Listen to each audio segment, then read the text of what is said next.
Hey guys, Dark Prometheus here, and someone had asked me for slider sets. I know I'm a couple hours behind this. I got my stitches out today out of my hand after having surgery, so I can actually hold a controller instead of having this huge thing on my hand. So content will be flowing after a little bit. So I'll put these sliders up. I tend to change them a little bit if I hit a game and I end up replaying it. I haven't played any games this year, but last year I played like the second to last game against the Packers. I had played it 5 or 6 times because it was for some reason it wasn't working very well with it. It was a rain one, and only my receivers were dropping passes consistently, but their receivers weren't. And then I played one that wasn't an Elements, and then people were still dropping passes, so I had to crank it back up a little bit. So, I mean, don't take this as gospel or whatever. Play with your own uh, sliders. Play with what you like. Some tuning that you downloaded. That's probably what happened before. Is a new tuning came out. My game updated, and then from there, when I was playing it, it kind of moved my sliders a little bit and how gameplay tailored out. So sometimes when tuning comes out, you might have to mess the sliders just a tad bit more, depending how big the tuning is. Tuning is typically for the online environment. People trying to exploit certain things, so they tune a game to work in a slightly different way. But for the guys who don't play a lot of online, like me, uh, this is something that kind of sets off the sliders. I wish they would have a tuning that would mess with, uh, say, hey, I want to use this tuning update to play online, but this tuning update, I don't like how it plays with the CPU. I don't want to play it. Something like that, where, because I know if you don't have the latest tuning information, you can't play online without it. So they make you uh, get the newest update with that. Same thing with rosters. I think they don't let you play with the updated rosters unless you like online, unless you get them. But you can still play with any roster online that you put. You can even put your own roster together or whatever. But you wouldn't be able to play it online because everyone plays the same roster. Is the current one they have out on the server. So here's my sliders on player skill. QB accuracy is 35, pass blocking is 40, receiver catching at 45.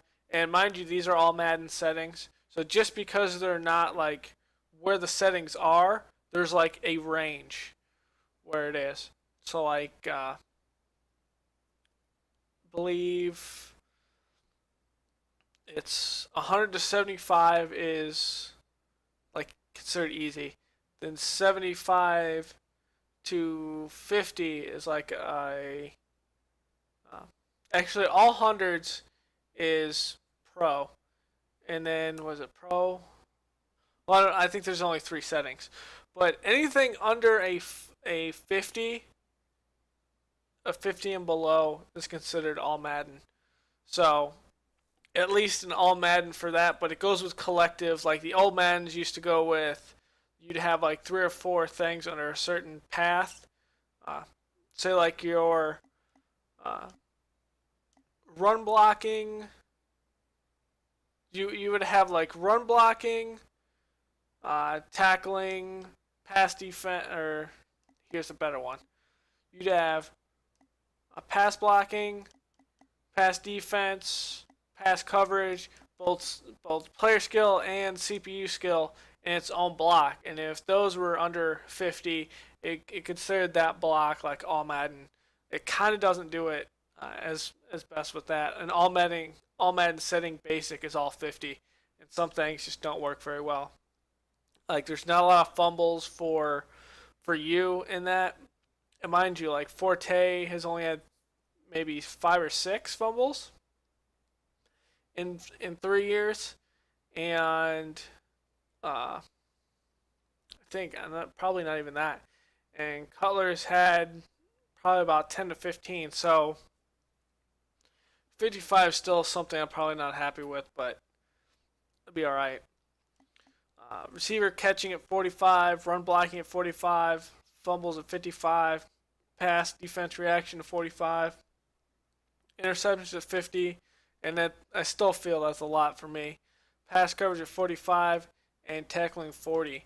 On the CPU skill, QB accuracy is 40. I try to get the little flavor in between the elite quarterbacks that I play, like Aaron Rodgers completing passes. I pretty much base it off him to see exactly where it was and put in a couple other QBs that were big in raising stats and see how they performed, and then put it up against when Bridgewater first came in the league, like stat wise, in our first season, wasn't all that great.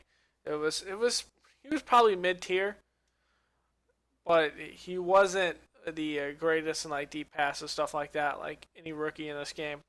And so I kind of base it off playing between those two and try to get it the best. But you still see some where the Romo game we had in the playoffs and division round of last year in season 3, where we put so much pressure on Romo that he was throwing interceptions. He only had maybe 7 completions out of 30 passes, and I would see that's more of a blitzing set than it was a set that just wasn't functioning correctly. I was calling a lot of blitzes, a lot of zone blitzes, a lot of man outside, blitz inside, a lot of A gap. Like I was doing a whole set of blitzes to get through that line.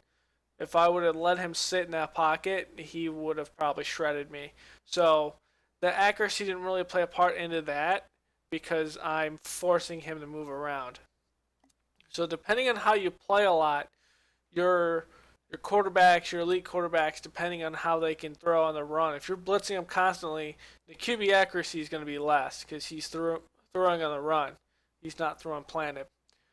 Pass blocking 50, receiver catching 55, run blocking at 65. The computer needs a little help on run blocking with some of the blitzes that you pull in, or otherwise you'll kind of blitz and the running back won't pick up the block at all. You'll just shred straight through the running back and get a sack. Plus, this helps take down some of the big blocking, things like that, when it comes to goal lines, which I'm pretty happy with that. Fumbles at 55, pass defense reaction is 60, interceptions at 50. The CPU just is an interception fest, essentially. Pass coverage is 60, and tackling is at 50. Pretty much these ones that you see at 50, I haven't really changed. I've changed them up, changed them down, and I'm just happy where they are. On special teams, this is something that's always hard from year to year to do. Field goal power, I mean, depending on the year, some years it's overpowered, some years it's not. Accuracy is one of the biggest things. Is field goal accuracy. They're having some new things in Madden 17 that may help the player. Like you'll be able to freeze kicks or ice kickers, things like that were in the NCAA games, but not in Madden. But still, the accuracy in a field goal is like it's a sure done deal for the CPU. While the player, you can easily miss something. I mean, I've missed a couple extra points from the 30, but the CPU has never missed any extra points in this game. Punt power is typically sometimes overpowered for the CPU, but underpowered for you. But really about anywhere from about 45 to 55, depending if you want longer kicks on punts, things like that, and depending on how you want to play it. Punt accuracy is always the biggest thing. It doesn't matter if it's at 50, 75, 100. It just, I don't see a whole lot of difference for the computer. It's if he's going to punt it out of bounds, he's going to punt it out of bounds. But 75 seems like a good medium I'm comfortable with. Some of those kickers will actually start, as I started to see, trap me instead of kicking into the end zone, while the long kicks always tend, just because of the momentum of the ball in the game and the physics in there, the ball will go out of the back of the end zone. Kickoff power, I mean, I've never really changed it, but 45 just makes it, because the kickoffs were moved up. A 45 just makes it where there's not consistently, like, there's some kickoffs. I don't want it to where, like, you can think every single kickoff, whether me or the CPU are going off the back of the end zone. I mean, that's one thing I wish the NFL didn't do in real life. But it's just, I put it so there's a bit more returns. Uh, Injuries, I think 65 is all right, but see, the thing is, I still don't see a lot of injuries for the offensive line. I haven't seen this in the game for a while. So it doesn't matter where your injuries are at. Really, the fatigue is the one that's injured. So I think the mechanic that's in the game is your players that are not fatigued, it's very difficult for them to get to be injury prone or anything like that, unless they got a very like low injury on their stat line. But if they're fatigued, then it kind of ups the probability of it. So I'm pretty sure fatigue is tied into the injury mechanic in the game. The thing is, there's no set on fatigue or injuries where I've been able to make a lineman get hurt. I've never had a lineman hurt in this game, ever. And my like off-camera playing that's not up on YouTube, when I tested it the first month or so, the game was out because there were so many issues. I mean, I never had one offensive lineman get hurt, and I hope that's changed in Madden 17 because offensive linemen can make or break a team. That's a big part in real life, and hopefully that's transferred in the next Madden. Like, I hope there's some other things other than on the field things you can experience. Minimum speed threshold. Essentially, this is the faster players are faster, and the slower players are slower. So you won't have some silly things where you're running around. What was it? I'm running around with Tavon Austin and a say defensive lineman, and we're in a pretty much in a sprint. Say I throw it off to a screen. I get past the corners. I'm past the safeties. This makes sure you don't have, or helps to make sure, because it still happens, that a random defensive lineman catch up to Tavon Austin, who has like a 97 speed, and this lineman has like an 80 speed, and somehow he still catches up to Tavon Austin in like a dead down the field sprint, catches up to him and tackles him. Hopefully that's fixed. And penalties is really where you want it. To me, I see a decent amount of offsides and false starts where I'm happy with. Holding gets excessive on the offense, not too excessive on the defense side of the ball. Face mask, thinking about maybe toning this back down to 50, depending on how the next 4 preseason games go. Defensive pass interference never really happens.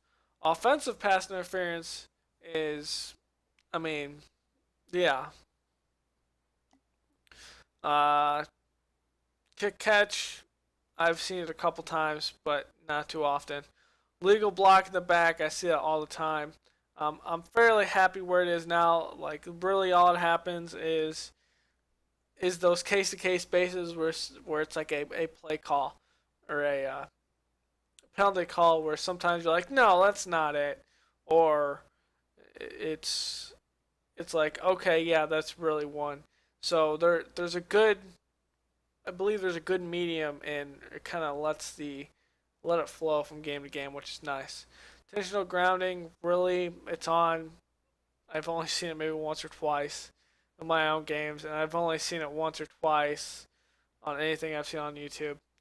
Roughing the passer, at 50, 55, you'll start seeing it consistently where you're one step from the quarterback and there's no way you can stop, and you just absolutely obliterate him.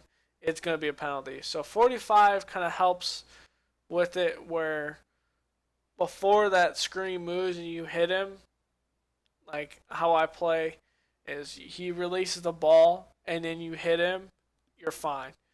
So this helps like any blatant stuff, because really I've never really seen all that many of roughing the passers. in this game either, maybe 5 or 6, and like done by the CPU. The CPU doesn't like try to crush your quarterback. Roughing the kicker, never really seen it. Running the kicker, I've done it once maybe accidentally in an online game. But that's my slider set. Let's see if there's anything else. I think in here there might be another setting. Um, my settings for this league, if you don't know, I pretty much have like all this stuff. I mean, there's isn't user player. We have salary cap on. The skills all Madden. This gives you a base, but then when you change it, things like that, sometimes it'll say custom, or it'll say yeah, it's all Madden. Quarter link, I put down to 12 minutes because the stats are just getting insane.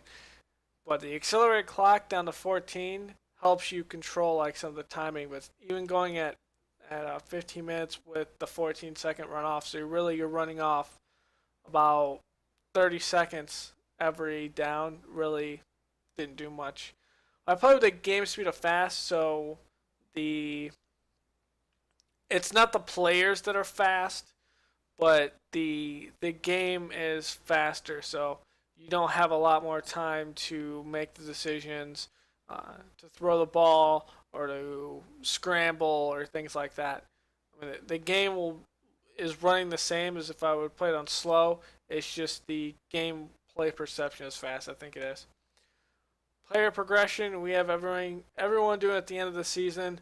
Hopefully, there's a better way to do it in Madden 17. I really want to have a progression where I don't have to, where there's points that actually go, and I think they're going to implement it to where there's a sense of a player's performance helps their ratings go up or down or whatever, or at least down if they don't perform well that season, which is nice. So there is a regression thing that's tied to that.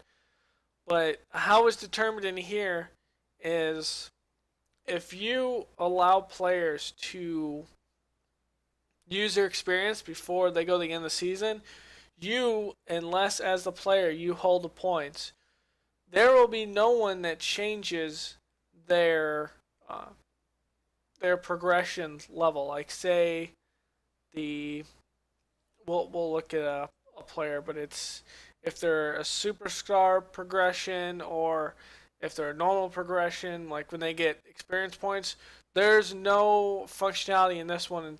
In Madden 17 there will be, but in Madden 16 there's no progression change in that. You can't go to a superstar or a normal or anything like that unless you do it yourself. Otherwise, they really just try to do their stats, and then these players fall off. Which say I really like a player, I really draft a player.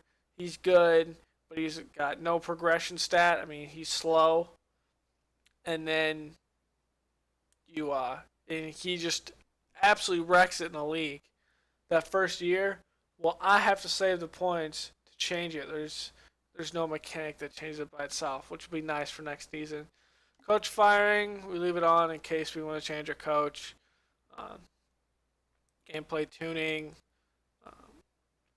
pretty much says if we can change it. I mean, it's more an online feature than anything. Injuries on, pre-existing injuries, we said yes, but we still had to hold Kevin White because that still wasn't implemented. Trade deadline on, anyone can trade anything. Relocation is a normal, so essentially a team that's embedded in a city. Say the Green Bay Packers. Well, the Green Bay Packers aren't going to leave and go to Oklahoma City or Brooklyn or something like that because they have a big fan base in Green Bay. Or Chicago Bears aren't going to leave and go somewhere else. But as opposed to some of the teams that have recently moved, like it's possible for the Oakland Raiders to move, it's possible for the Rams to move. Like it allows those teams that aren't embedded like long term have been like that. I'm not sure what the overall like coding mechanic in it If it's like, hey, if this team has played X amount of years, they don't move, or if they have this much fan approval in the city, they won't move, or what the mechanic is. But we've never seen anyone move in since I've started this. There's a couple moves. We've only seen a couple stadium changes, like building a new stadium, things like that. I think last year there was. You'd also have that. Always have that weird if someone was moving to a new place, but it was still far and few between. Leave type, I'd pretty much put it as all. Team stats, don't like auto strafing on pre-snap, not worried about it. Coaching tips, not worried about it. Always like player names just to see who I have. It helps me in the recording, things like that. Heat seekers off, ball hawk. And mind you, when this just means it's off for you. The CPU still does it. So switch sits off. I go with a standard camera. I'm good there. I mean, these are just things if you like flavor. Essentially, I like the passing camera. Um, I mean, aiming arc. Previous play. I like the XYA format. I mean, I've been on this controller. If it was one of the older controllers, like say I was playing this and how small this controller is, I might change the settings to like an XAB type thing, like X left, A's middle, and but I mean this is comfortable for me. I've been playing this game like this for a while. Camera toggle off. This just makes it to where I don't accidentally hit the toggle buttons on the D-pad, and I like totally jack it up while I'm playing. Like tutorial CPU settings. It's pretty much as a CPU for you as the player. Obviously, the CPU and all the other teams are gonna do it themselves, but that's the CPU for you. And that'll be it. Yeah, it's 22 minutes long on this one, but really, if you wanted to see the sliders and you got the first like 5 to 10 minutes, if you wanted to see some of the other settings I have, well, that was it for the latter part. But that should help anyone who asked me for settings. I'm gonna pretty much put this up right now, and then or upload it right now, and then I'll put it in my playlist for Madden, for my Madden Bears franchise, as I can't seem to talk right now. So I will see you guys next time. Just the content will be coming. Just got the stitches out today. I can now hold a controller, so we'll see some content start rolling out here in the next week or so, and hopefully I get a good backlog and I just start hammering out, and we can have Madden 2, 3 times a week, maybe even 4 if I want to play this a lot. So I will see you guys next time. Later.